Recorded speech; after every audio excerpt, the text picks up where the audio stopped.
Olá, meu nome é Lídia Gabriela, estou cursando o segundo período de farmácia na Faculdade São Francisco da Paraíba e neste vídeo eu irei falar sobre acidente vascular encefálico da disciplina Fisiologia do professor Anderson.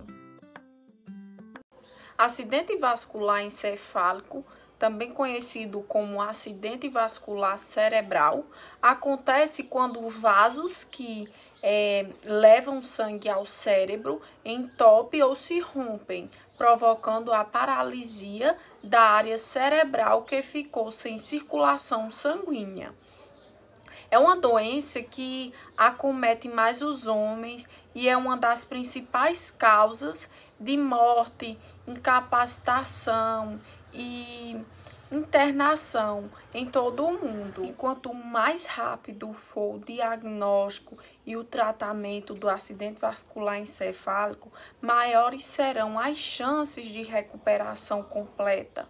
Por isso, torna-se primordial ficar atento aos sinais e sintomas e procurar atendimento médico imediato. Existem 3 tipos de AVC que ocorrem por motivos diferentes, que é o AVC hemorrágico, o AVC isquêmico e o AVC transitório. O AVC hemorrágico ocorre quando há rompimento de um vaso cerebral, provocando hemorragia. Esta hemorragia pode acontecer dentro do tecido cerebral ou na superfície entre o cérebro e a meninge e é responsável por 15% de todos os casos de AVC, mas podem causar a morte com mais frequência do que o AVC isquêmico. O AVC isquêmico ocorre quando há obstrução de uma artéria impedindo a passagem de oxigênio para células cerebrais que acabam morrendo. Essa obstrução pode acontecer devido a um trombo ou a uma embolia. O AVC isquêmico é o mais comum, que representa 85% de todos os casos. O AVC transitório é quando uma artéria cerebral entope ou se rompe e há um déficit neurológico decorrente dessa isquemia, que é o entupimento ou hemorragia. A grande diferença entre o transitório e o acidente vascular encefálico é que o tempo de estabilização e reversão do déficit neurológico é de até 24 horas. E o transitório é considerado um dos principais fatores de risco. Quais os sintomas e como começa um acidente vascular encefálico?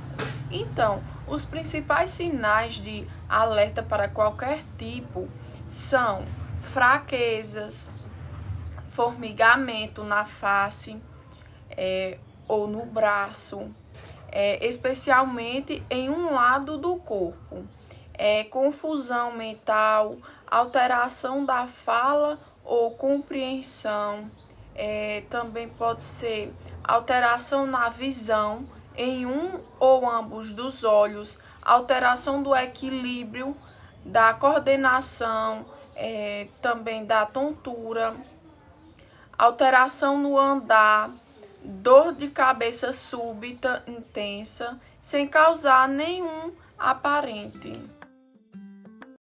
A fisiopatologia.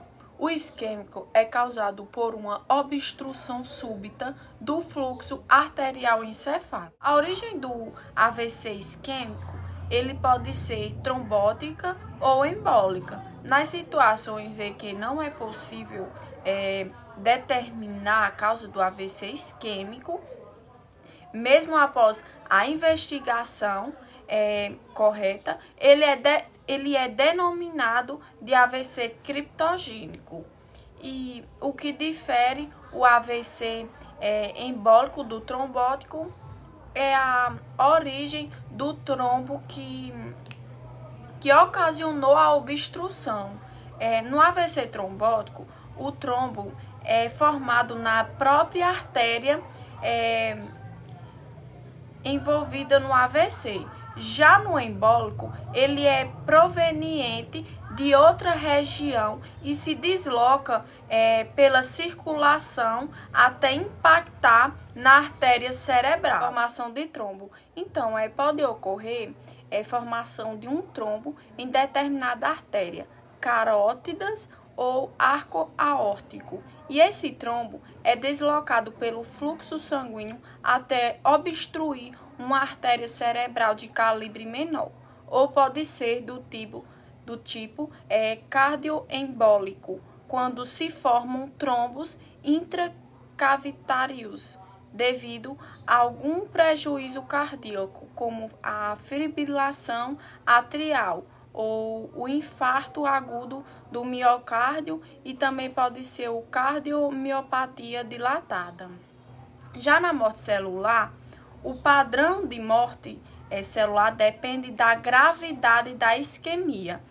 Em isquemia leves, a vulnerabilidade seletiva de neurônios leva à perda somente dessas populações.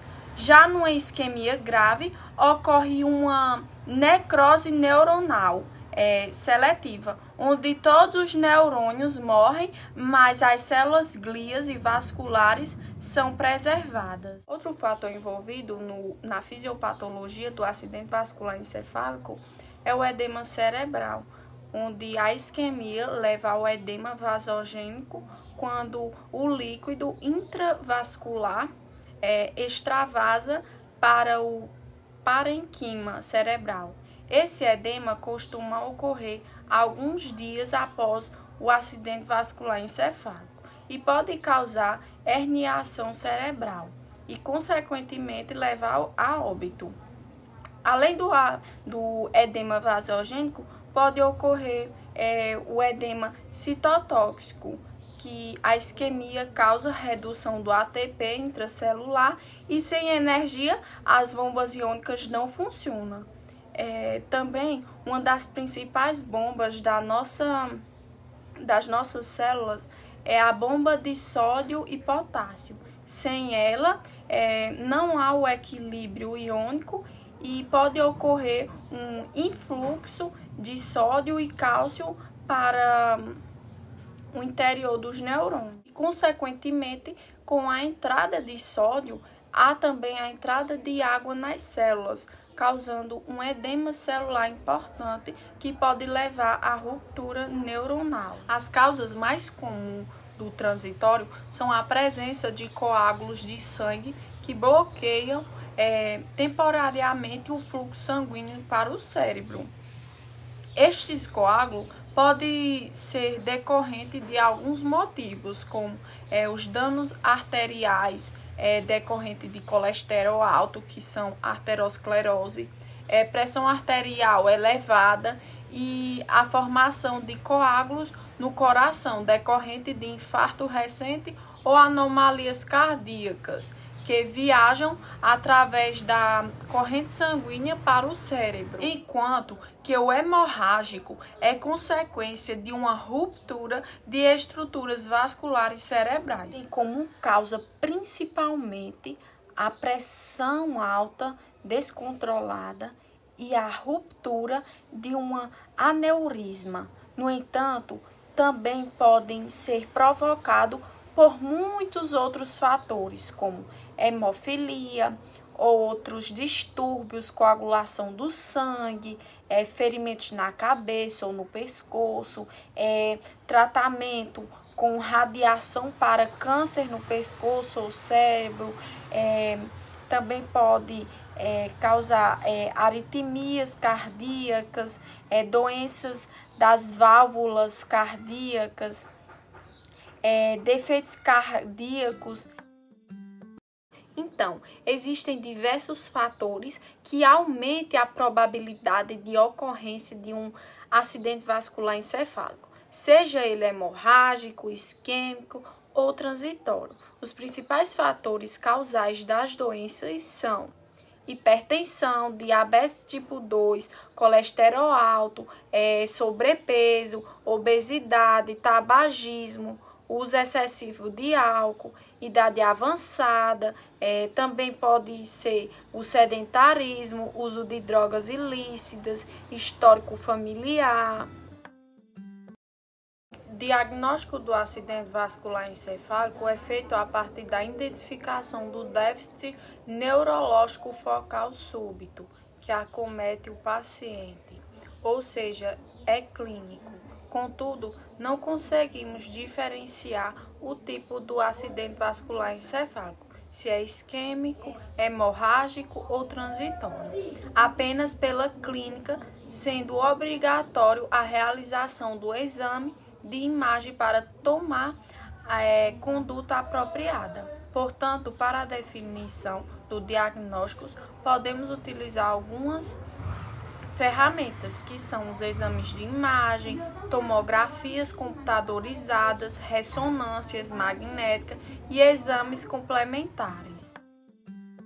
O tratamento deve ser iniciado o mais depressa possível e por isso é importante saber identificar os primeiros sintomas para chamar imediatamente uma ambulância, pois quanto mais antes iniciado o tratamento, menor o risco de sequelas como paralisia ou dificuldade para falar. O tratamento pode ser iniciado pelo médico já na ambulância, a caminho do hospital, com remédios como antihipertensivo para estabilizar a pressão arterial e os batimentos cardíacos.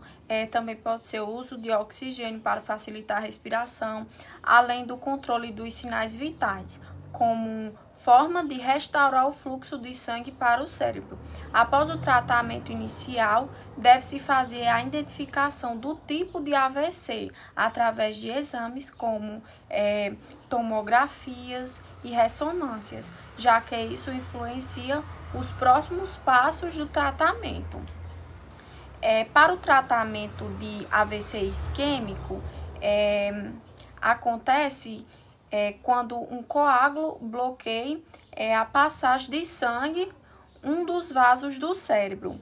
Neste caso, o tratamento pode incluir como medicamentos em comprimidos como clopidogrel e civastatina, que é muito usados em casos de suspeita, desde o tipo de AVC ou isquemia transitorial, pois são capazes de controlar o crescimento do coágulo e evitar o entupimento dos vasos cerebrais.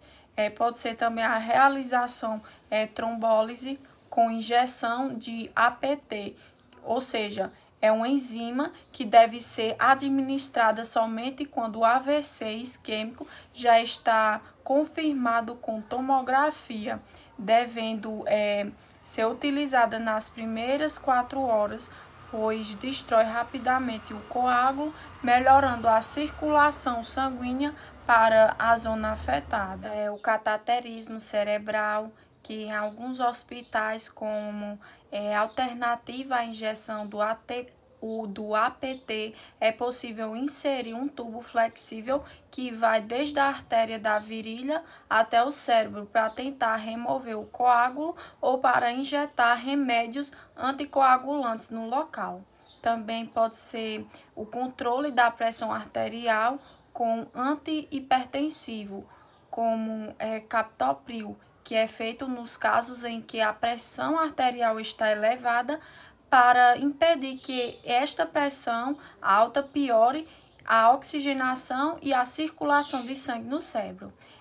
Pode ser também a monitorização, que deve ser monitorizar e controlar os sinais vitais da pessoa que teve AVC, observando os batimentos cardíacos, a pressão, a oxigenação do sangue, a glicemia e a temperatura do corpo. Esses são os tratamentos de acidente vascular isquêmico. O AVC hemorrágico surge quando uma artéria cerebral apresenta um vazamento de sangue ou rompe, como acontece com aneurisma ou devido a picos de pressão alta, por exemplo.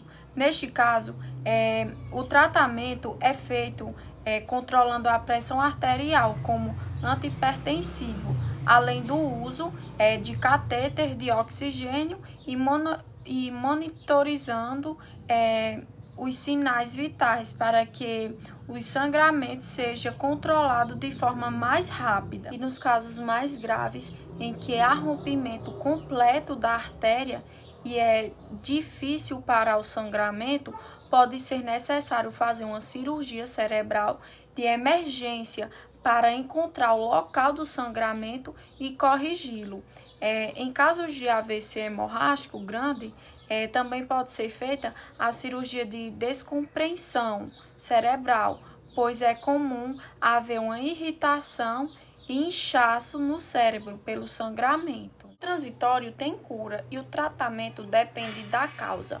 Os tratamentos mais comuns são através de medicações anticoagulantes e antiplaquetárias, através da endarterectomia, cirurgia que retira os depósitos de gorduras, placas, aterosclerose das artérias, e a angioplastia, que consiste na implantação de um balão para desobstruir as artérias afetadas. E após um AVC, a pessoa precisa fazer uma série de processos de reabilitação para acelerar a recuperação e diminuir as sequelas. As principais formas de reabilitação são fisioterapia, terapia ocupacional, fonoaudiologia, nutrição e o apoio da família, que é fundamental neste período de recuperação de um AVC, tanto para ajudar em atividades que a pessoa já não consegue realizar, como também para o suporte emocional, já que algumas limitações podem ser frustrantes e causar sensação de impotência e tristeza. O acidente vascular encefálico, que também é conhecido como acidente vascular cerebral, é a principal causa de mortalidade no mundo. De acordo com o Ministério da Saúde, cerca de 100 mil mortes são registradas anualmente no Brasil.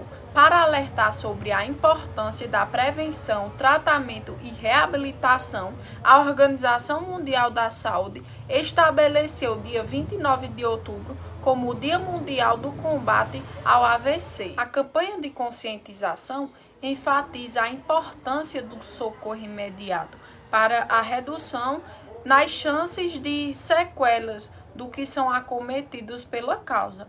Estudos apontam que quem sofre um derrame e tem a medicação correta aplicada em até 6 horas após o ocorrido, reduz as chances de sequelas permanentes.